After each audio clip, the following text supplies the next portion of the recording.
spousal maintenance payments, they're not going to get rid of the gastritis.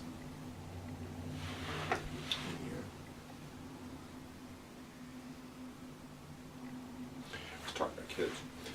Okay. Years ago, when Foundations was about to be published, I was asked to edit the section on children because of my work with babies. And it's my belief that the greatest intellectual contribution of the osteopathic profession to the medical model is the cranial concept. The craniosacral mechanism is part of your physiology that is not recognized even today by most doctors. And it is a model of the body that takes into account its gel mechanics and fluid mechanics, and how the nervous system and the body organizes itself and presents with disease in ways that are left out of the MD model of the body.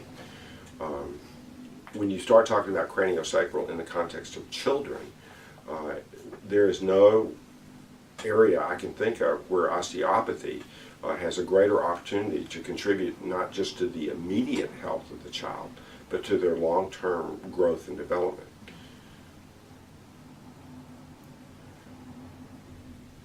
When an osteopathic physician looks at a newborn, they see things that MDs don't see. The musculoskeletal examination of a newborn in most medical training programs consists of palpating the spine for spina bifida, and during the order lineage sign, which is where you rotate the hips around to see if the hips click. And that's about it. You might look for fractures of the clavicle or something, and you look at molding of the skull, but even if the skull plates are completely underneath one another, what the doctors are taught is it'll probably be okay. And so they're to reassure the mother it'll be all right. And the truth is, they don't have any way in their training of assessing the severity of those distortions, because this is not taught to them when they're taught newborn exam.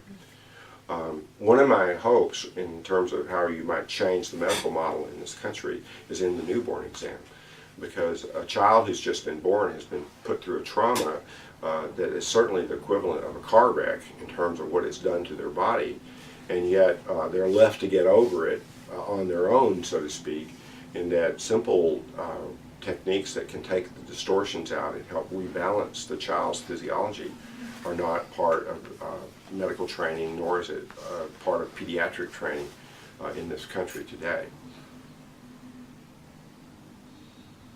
Okay, let's talk about